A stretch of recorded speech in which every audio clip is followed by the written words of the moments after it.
आज हम new drama की स्टोरी स्टार्ट करेंगे जिसका नाम है किल मी हिल मी। 2015 का romantic comedy suspense medical drama है।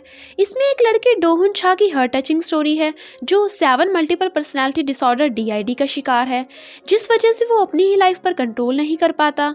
इसकी IMDb रेटिंग 8.3 है। माई ड्रामा लिस्ट ने इसे 8.7 रेटिंग दी है। 96% गूगल यूजर्स ने इसको लाइक किया है। ये ड्रामा आपको धीरे धीरे करके एब्जॉर्ब होगा। इसके हर कैरेक्टर की अलग ही फीलिंग है। कुछ कैरेक्टर से तो आप इतने कनेक्ट हो जाएंगे, आपके अंदर के इमोशंस फूट फूट कर बाहर निकलेंगे, और कुछ तो आपको हंसा हंसा के पागल कर देंगे। भले ही कैरेक्टर्स अलग अलग हैं, पर इंसान तो एक ही है।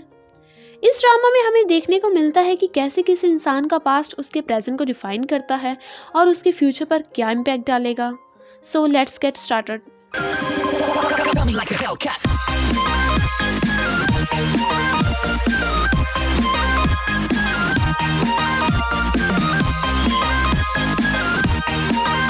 एपिसोड 1 में हम कुछ न्यूज़पेपर कटिंग को देखते हैं। एक सिंजन कंपनी के चेयरमैन और प्रेसिडेंट के कार एक्सीडेंट की, और एक सिंजन कंपनी के न्यू चेयरमैन जुनपियो चा के ग्रैंड पार्टी की, और एक आग में से सिंजन कंपनी के अकेले वारिस बच्चे को बचाने की। और अब ये बच्चा बड़ा हो गया है जो अमेरिका में रहकर पढ़ता है। हमारा मेन लीड डोहुन छा, सिंजन कंपनी का इकलौता वारिस, जो उसके फ्रेंड एलेक्स के अकॉर्डिंग पढ़ाई में भी गुड और गेम में भी, यानी हर काम में बिंदास। खैर, फिर हम कुछ क्लब्स को देखते हैं। अरे वो क्लब नहीं, ये है सेव द अफ्रीका क्लब, जो अफ्रीका में भेड़े भेजते हैं। सेक्सुअल माइनॉरिटी क्लब, जो सेक्सुअल माइनॉरिटी के राइट्स के लिए है। एंटी सुसाइड क्लब, जिसके पास सुसाइड को रोकने का काफ़ी एक्सपीरियंस है और जिनका कहना है कि क्यों ना हम सब साथ में मरें। और ये सब ज्वाइन करने के लिए ऑफर दे रहे थे हमारे हीरो को, जो बेचारा थैंक्स करके कहता है मैं इसके बारे में सोचूंगा। एलेक्स डोहुन छा को कहता है, क्या तुम जानती हो कि तुम्हारी अच्छाई की वजह से कितने सारे लोगों पर बुरा असर पड़ा? कुछ तो तुम्हें महात्मा गांधी समझते हैं। फिर एक उसकी कलीग उसे नोट्स देकर कहती है, प्लीज तुम मिसेस जेनिफर को घर दे आना। जब डोहुन छा जेनिफर को नोट्स देने आता है तो देखता है कि जेनिफर का पिता जेनिफर को अब्यूज कर रहा है, और वो उस आदमी को रोकने लगता है तो वो आदमी उल्टा डोहुन छा को ही मारने लगता है। हीरो जो पिट रहा था उसे अपने बचपन की कुछ मेमोरीज दिखाई देती हैं, जिसमें वो एक अंधेरे तहखाने में बंद है और कोई परछाई उसकी तरफ आ रही है। तभी वहां पुलिस आ जाती है तो जेनिफर अपने पिता के डर से डोहुन छा की तरफ इशारा कर कह देती है, ये हमारे घर में घुस आया, मुझे अब्यूज कर रहा था और मेरे पापा ने मुझे बचाया। ये देख डोहुन छा भी हैरान होकर पूछता है, तुम झूठ क्यों बोल रही हो? और पुलिस उसे पकड़कर ले जाती है। घर आके डोहुन छा अपने जख्म देखता है और उसे फ्लैशबैक्स आने के कारण कुछ होने लगता है। वो मेडिसिन उठाने की कोशिश करता है पर मेडिसिन गिर जाती है और अचानक से उसे कुछ होना बंद हो जाता है। फिर वो अपनी फिंगर्स को टैप करता है। उसकी आईज का कलर बिल्कुल चेंज हो गया था और वो अपने आप को शीशे में देख स्माइल करता है। और यहाँ हम देखते हैं कि उसकी पर्सनैलिटी चेंज हो गई है, जिसका नाम है न्यू सेंचुरी। फिर वो पहुंच जाता है जेनिफर के घर और जेनिफर के पिता की खूब धुलाई करता है, और तो और उसके बोलने के स्टाइल में भी चेंज आ गया था। जेनिफर इसके लिए उसे थैंक्स करती है। नेक्स्ट सीन में हम डोहुन छा को देखते हैं, जिसे याद नहीं है कि जब वो मेडिसिन उठा रहा था उसके बाद क्या हुआ था। वो अपने आप को शीशे में देख हैरान हो जाता है। तभी वहाँ चीफ एन आते हैं तो वो उन्हें कहता है, प्लीज मेरी मदद करो, मुझे कुछ याद नहीं है। फिर वो साइकेट्रिस्ट को बताता है कि उसकी बॉडी में एक मॉन्स्टर है जिसका नाम है न्यू सेंचुरी, उसी की एज का, पर उसका एक ही काम है खून की नदियां बहा देना, जो सिर्फ वायलेंस होने पर ही बाहर आता है। बच्चों और वोमन को उससे कोई नुकसान नहीं। न्यू सेंचुरी मेरी बॉडी को कंट्रोल कर लेता है और मुझे उस टाइम का कुछ याद भी नहीं होता, और जब मुझे होश आता है तो मैं अनजान जगह पर होता हूँ और उन अनजान लोगों को देखता हूँ जिसे कभी मैं जानता भी नहीं। कभी तो टैटू शॉप पर, और कभी अचानक से कोई लड़की आकर मुझसे बात करने लगती है, और जब मैं कहता हूँ कि मैं आपको जानता नहीं तो मुझे ऐसे गुनाहों की सज़ा मिलती है जो मैंने कभी किए ही नहीं। और ये सब मल्टीपल पर्सनैलिटी डिसऑर्डर DID की वजह से है, जो एक मेंटल डिसीज़ है। पहली पर्सनालिटी वायलेंस करने वाला न्यू सेंचुरी, दूसरा फेरी पार्क जिसे बॉम्ब बनाना पसंद है, और तीसरा जोसेफ जो हमेशा सुसाइड करने की सोचता है। ये सुन उस साइकेट्रिस्ट की हवा टाइट होने लगती है और वो सच बता देता है कि मैंने झूठ बोला था कि मैं DID का डॉक्टर हूँ। इनफैक्ट डोहुन छा को खुद ही नहीं पता कि उसके अंदर कितनी पर्सनालिटी हैं और ये टाइम के साथ साथ आती जाती रहती हैं। चीफ वान डोहुन छा को बताते हैं कि उसकी ग्रैंडमा चेयरमैन ने उसे कोरिया बुलाया है, पर डोहुन छा कोरिया नहीं जाना चाहता क्योंकि उसकी ये DID डिसीज को वो अपनी मॉम और ग्रैंडमा को बता नहीं सकता। वो कभी भी उसे एक्सेप्ट नहीं कर पाएंगी और अभी उसका ट्रीटमेंट भी पूरा नहीं हुआ था। नेक्स्ट सीन में जब डोहुन छा की आंखें खुलती है तो प्लेन में होता है जो कोरिया जा रहा था और उसकी साइड वाली सीट पर बैठा हुआ था रियोनो। जब डोहुन छा अपने फोन में देखता है जो उसी की एक पर्सनालिटी न्यू सेंचुरी का बनाया हुआ वीडियो था, जो उसे कोरिया वापस आकर सिंजिन कंपनी का मालिक बनने को कहता है और कहता है तुमने ये इतने घटिया कपड़े क्यों पहन रखे हैं। नेक्स्ट सीन में हम देखते हैं हमारी फीमेल लीड रीजिनो को, जो कार पार्क कर रही थी। तभी उसे किसी का कॉल आता है जो उसे ओमेगा कह रहा था और वो गुस्से से कहती है तुम्हें कितनी बार कहा है मैं ओमेगा नहीं हूँ, अगर मुझे तुम्हारा ओमेगा मिलेगा तो मैं तुम्हें इन्फॉर्म कर दूंगी, प्लीज मुझे कॉल करना बंद करो। और कहती है रियोन आज तो तुम गए, और गुस्से से भागती हुई प्लेटफॉर्म की तरफ आती है। इधर बेचारा डोहुन छा जो बिना अपनी मर्जी के कोरिया आ गया था, इसलिए वापस अमेरिका जाने की टिकट बुक करवाता है। तभी चेयरमैन के आदमी आ जाते हैं उसे लेने। फिर वहां रीजिनो डोहुन छा की तरफ इशारा कर कहती है तुम, जिसे देख डोहुन छा बेचारा डर जाता है और उसे लगता है कि शायद उसी की कोई पर्सनालिटी ने इस लड़की के साथ कुछ किया होगा। पर वो रियोनो को जो डोहुन छा के पीछे से कान पकड़ खींच कर कहती है आज तो तुम्हारी खैर नहीं, और उसे मारकर कहती है तुम्हारी वजह से मुझे हॉस्पिटल से भागकर आना पड़ा। बेचारा डोहुन छा जो उन दोनों के बीच में फंसा हुआ था क्योंकि रियोनो अपने आप को बचाने के लिए उसके पीछे छुप रहा था। तो रीजिनो रियोन को कहती है तुम मुझे कब तक इस तरह परेशान करते रहोगे, लोगों को सच क्यों नहीं बता देते कि तुम एक फेसलेस ऑथर हो। तभी उसका भाई रियोन उसका मुंह बंद कर कहता है मेरी बहना बहुत बीमार है, इसका दिमाग अच्छे से काम नहीं करता, मैं इसे हॉस्पिटल लेके जा रहा हूँ। और ये सब देख रहा था डोहुन छा। नेक्स्ट सीन में रीजन और रियोन की बातों से पता चलता है कि रियोन रीजन का जुड़वा भाई है, वो भी बड़ा, जो एक फेसलेस ऑथर है जिसका नाम है ओमेगा, पर वो अपनी सच्चाई छुपाना चाहता है और उसके रिपोर्टर कॉल कर करके रीजन को परेशान करते हैं, जिस वजह से उन दोनों में लड़ाई होती रहती है। रियोन रीजन को हॉस्पिटल छोड़ने आता है। तभी एक पेशेंट को देख रीजन कहती है आप वापस आ गए, मुझे आपको देख बहुत खुशी हुई, आपके साथ ये किसने किया, मैं उसे छोड़ूंगी नहीं, बताओ जरा।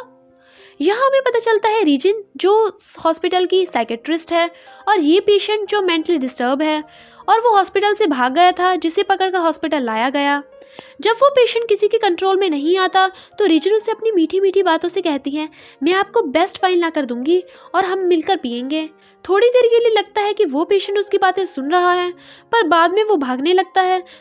अच्छा प्लान है और फिर आप मुझे अपनी प्रॉब्लम्स बताना।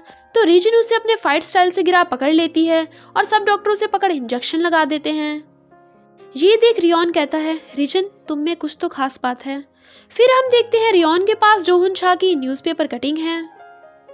डोहुन छा अपनी ग्रैंडमा के घर आता है जहां उसका किसी प्रिंस की तरह वेलकम किया जाता है। नेक्स्ट सीन में हम ग्रैंडमा और डोहुन छा की मॉम शिन को देखते हैं। शिन ग्रैंडमा से पूछती है आपने मेरे बेटे को कहाँ छुपा रखा है, वो भी पिछले 21 सालों से, और जब भी मैं उसे ढूंढती हूँ आप उसे कहीं और भेज देती हो। वो मेरा और जुनपियो का बेटा है और आपका पोता, मैंने उसे जन्म दिया है, वो सिंजिन कंपनी का इकलौता वारिस है। तो ग्रैंडमा जो उसकी बातों को नजरअंदाज कर कहती हैं तुम हो कौन उसकी, ना तो तुम हमारी बहू हो और अब तो तुम्हारा वो बेटा भी नहीं रहा। तभी वहां डोहुन छा आता है, जिसे देख वो दोनों चुप भी हो गई थी। शिन डोहुन को पूछती है मेरे बेटे तुम ठीक हो। फिर वो डोहुन छा को खाने को देती है। ग्रैंडमा डोहुन को बताती है कि तुम चाहते हो तुम प्रेसिडेंट बनो, हवा में बातें करने से कुछ नहीं होगा, तुम्हें अभी आईडी एंटरटेनमेंट का वाइस प्रेसिडेंट बनाया जाएगा। ये सुन डोहुन को याद आता है कि शायद न्यू सेंचुरी ने ही प्रेसिडेंट बनने को ग्रैंडमा से कहा होगा, तो वो कहता है मैं आपसे कुछ कहना चाहता हूँ। तभी उसकी मॉम शिन कहती है मेरा बेटा उस प्रेसिडेंट कीजुन के अंडर काम करेगा, इसे तो आगे जाकर चेयरमैन बनना है। तो ग्रैंडमा शिन की बातों को इग्नोर कर डोहुन से कहती है अगर तुम सही से काम करोगे तो मैं तुम्हें कंपनी के 5% शेयर तुम्हारे बर्थडे पर दिया करूंगी। डोहुन छा कुछ कहने ही वाला था, पर शिन कहती है 5%, ये तो बहुत कम है, इसके पास ज्यादा शेयर होंगे तभी तो कंपनी के डायरेक्टर इसे सीरियस लेंगे। और यहाँ हमें इतना तो अंदाजा हो ही जाता है कि डोहुन छा की अपनी ग्रैंडमा और अपनी मॉम शिन के सामने कुछ चलती नहीं। ग्रैंडमा डोहुन छा को एक अलग अपार्टमेंट में रहने को कहती है और बताती है कि अगले हफ्ते डायरेक्टर्स की मीटिंग में अपना इंट्रो देने के बाद ही तुम्हें वाइस प्रेसिडेंट बनाया जाएगा। डोहुन छा अपने नए अपार्टमेंट में चीफ आर्म्स के साथ आता है और उन्हें कहता है, क्या मैं अपनी डिसीज को छुपा पाऊंगा? और न्यू सेंचुरी तो मुझे अमेरिका वापस जाने नहीं देगा। उसका कजन कीजुन उसे फोन पर आज रात को ड्रिंक करने के लिए आने को कहता है। कीजुन का पिता योंगप्यो को लगता है कि डोहुन छा कंपनी में उसकी पोजीशन लेना चाहता है और कीजुन से कहता है वो नाजायज कंपनी में चेयरमैन बनना चाहता है, इसलिए तुम इस पर नजर रखना और उसकी कमजोरी ढूंढो ताकि टाइम आने पर यूज किया जा सके।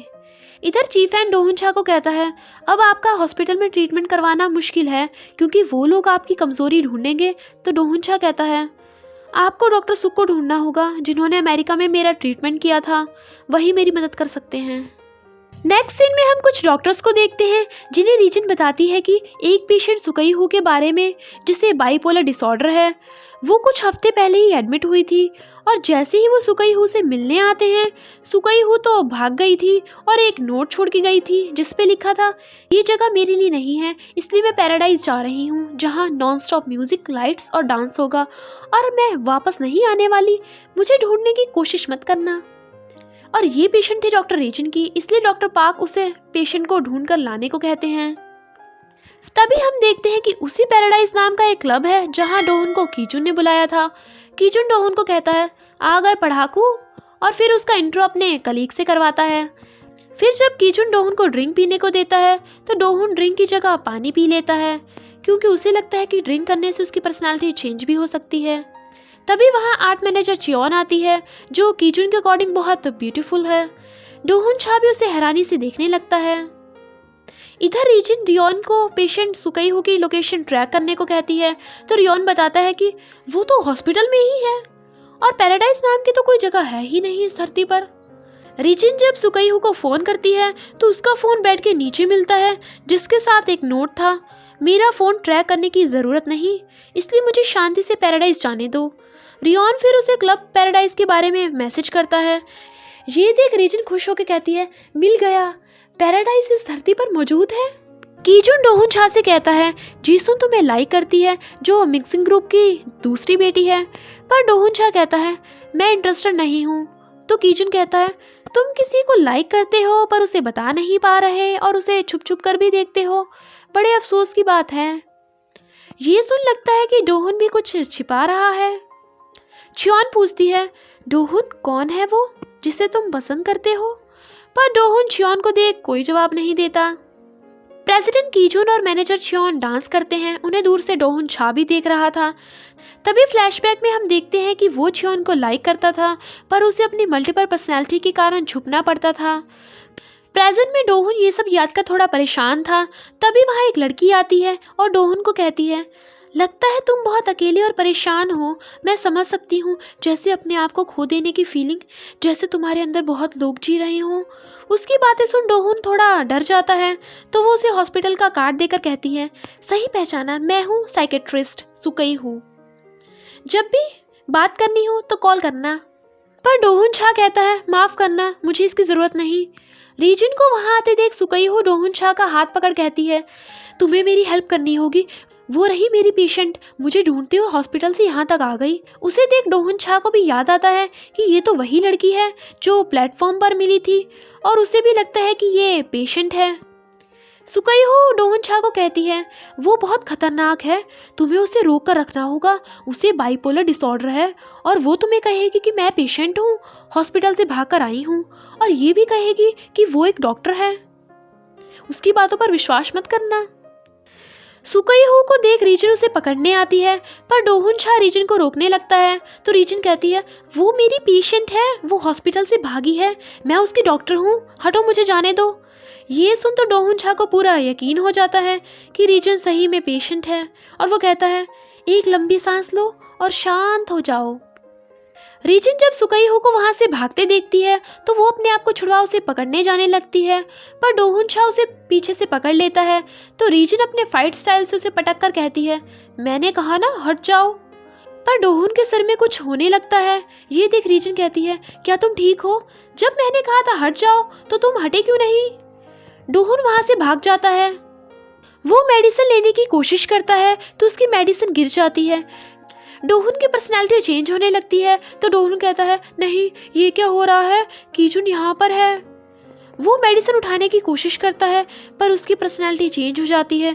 उसकी गर्दन पर टैटू भराता है और वो उसी तरीके से अपने फिंगर्स को टैप करता है। उसकी आंखों का कलर्स भी चेंज हो गया था, यानी अब वो बन गया था न्यू सेंचुरी।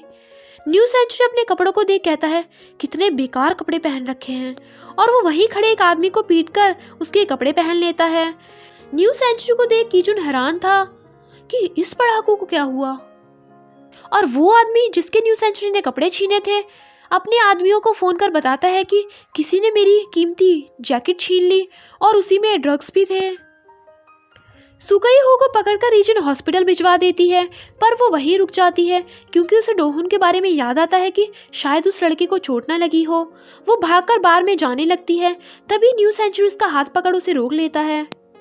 न्यू सेंचुरी को देख रीजन हैरान होकर पूछती है, आप तो वही हैं, आप ठीक हैं? आपने इतनी जल्दी कपड़े भी चेंज कर लिए? तो न्यू सेंचुरी रीजन के हाथ की वॉच दिखा कहता है, याद रखना। रीजन पूछती है, क्या याद रखना? फिर 10 बजते ही न्यू सेंचुरी रीजन को कहता है, जनवरी 7, 2015 रात के 10 बजे अपुन जब तेरे प्यार में पागल हो गया था। ये सुन रीजन हैरान थी और फिर हंस के कहती है, क्या? ये क्या था? और सोचती है, इसे कब मुझसे प्यार हो गया? क्या ये इसलिए है क्योंकि पहली बार किसी ने उसे फाइट स्टाइल से पटका था? न्यू सेंचुरी कहता है, तुम वो पहली लड़की हो जिसने मुझे इस तरह ट्रीट किया। ये सुन तो रीजन खुश होकर कहती है, वाओ, पर अब मैं तुम्हारे सामने नहीं आ सकती, और बाय बाय कर जाने लगती है। तभी वहां बाइक पर कुछ गुंडे आ जाते हैं जिसे देख रीजन सोचती है, अब ये क्या हो रहा है? अब ये रोमांटिक कॉमेडी में अचानक से एक्शन कहां से आ गया? वो गुंडा आदमी न्यू सेंचुरी को कहता है, जैकेट निकाल, अपन फोकट का खून खराबा नहीं करना चाहता, इसलिए चुपचाप जैकेट वापस कर दे। ये सुन रीजन सोचती है, अरे ये क्या हो रहा है, ये गे है क्या? ये कौन से जेनरा की मूवी है? और गुंडे से कहती है, अरे वाह आप कितने अच्छे हैं, और न्यू सेंचुरी को जैकेट उतारने को कहती है। न्यू सेंचुरी कहता है, अपुन नहीं देगा। तो रीजन कहती है, क्यों, तुम्हें ये बहुत पसंद है क्या? निकालो ना। गुंडा कहता है, मतलब आज खून बहेगा। न्यू सेंचुरी कहता है, तेरा आइडिया सच में अपुन को पसंद आया। रीजन कहती है, अरे क्या बोल रहे हो, निकालो इसे, ये तो असली लेदर की भी नहीं है। फिर उस गुंडे और न्यू सेंचुरी में फाइटिंग होने लगती है। न्यू सेंचुरी एक एक कर सबको धोता है। ये देख रीजन हैरान थी। सब गुंडों को पीटने के बाद न्यू सेंचुरी रीजन की तरफ आने लगता है। रीजन उसे इशारा कर बताती है कि अपने पीछे देखो, और उसके पीछे देखते ही गुंडा न्यू सेंचुरी के सर पर डंडा मार देता है और न्यू सेंचुरी पीछे को गिरने लगता है, और ये एपिसोड यहीं पर एंड हो जाता है।